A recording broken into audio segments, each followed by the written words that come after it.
یہ مسئلہ، اگر کوئی شخص حرف زا ادا نہ کر سکے، وہ سبحان ربی العظیم کی جگہ سبحان ربی الکریم کہے، اس لیے کہ جو زا اور جیم کا فرق نہیں کر سکتے ان کے لیے بہتر کیا ہے کہ سبحان ربی العظیم کی جگہ سبحان ربی الکریم کہے۔ رکوع میں جانے کے لیے اللہ اکبر کہنا سنت ہے۔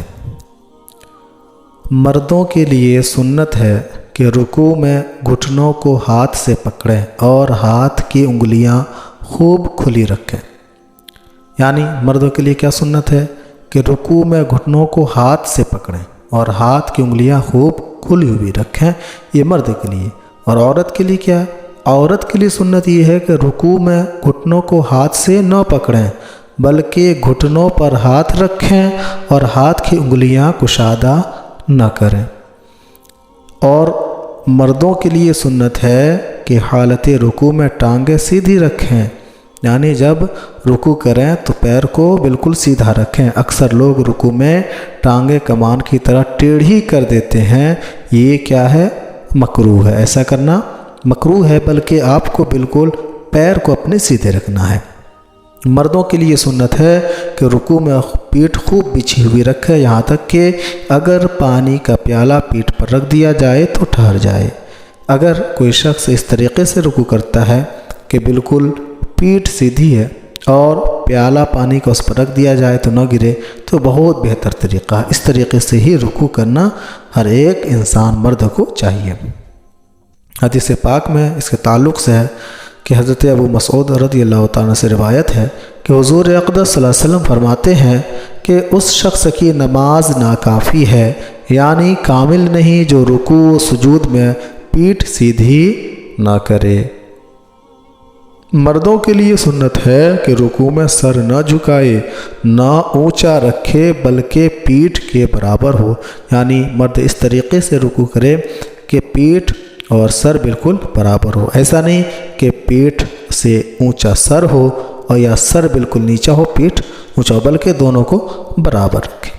عورت کے لیے سنت ہے کہ رکوع میں تھوڑا جھکے، یعنی صرف اتنا جھکے کہ ہاتھ گھٹنوں تک پہنچ جائے اور پیٹھ بھی سیدھی نہ کرے اور گھٹنوں پر زور نہ دے بلکہ محض ہاتھ رکھ دے اور ہاتھ کی انگلیاں ملی ہوئی رکھیں، پاؤں بھی جھکے ہوئے رکھیں، مردوں کی طرح ٹانگیں خوب سیدھی نہ کریں۔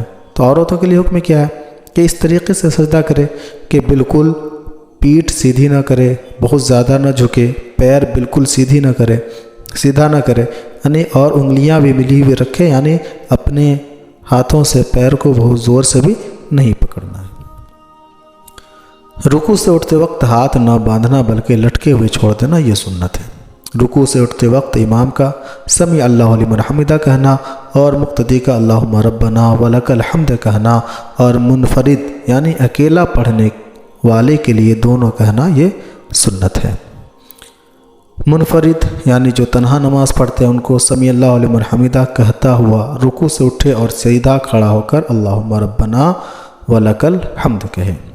سمیع اللہ لمن حمدہ کی ہا کو ساکن پڑھے، یعنی سمیع اللہ لمن حمدہ، اور اس پر حرکت ظاہر نہ کرے اور دال کو بھی کھینچ کر نہ پڑھا جائے، اس طرح پڑھنا کیا ہے؟ سنت ہے، یعنی سمیع اللہ لمن حمدہ۔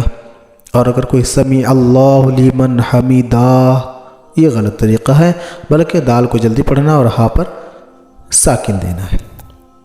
مسئلہ، صرف ربنا لک الحمد کہنے سے بھی سنت ادا ہو جائے گی، مگر واو ملانا بہتر ہے، یعنی ربنا ولک الحمد کہنا بہتر ہے اور شروع میں اللہم کہنا اور زیادہ بہتر ہے۔ بخاری اور مسلم نے حضرت ابو ہریرہ رضی اللہ تعالیٰ عنہ سے روایت کی کہ حضور اکرم صلی اللہ علیہ وسلم ارشاد فرماتے ہیں کہ جب امام سمیع اللہ لمن حمدہ کہے تو اللہم ربنا ولک الحمد کہو، جس کا قول فرشتوں کے قول کے موافق ہو، اس کے اگلے گناہ کی مغفرت ہو جائے گی۔ مسئلہ، حالت رکوع میں پشت قدم پر نظر کرنا مستحب ہے، یعنی جو آپ کے پیر کا اوپر والا حصہ ہے، پشت ہے، اس پر نظر کرنا کیا ہے؟ مستحب ہے۔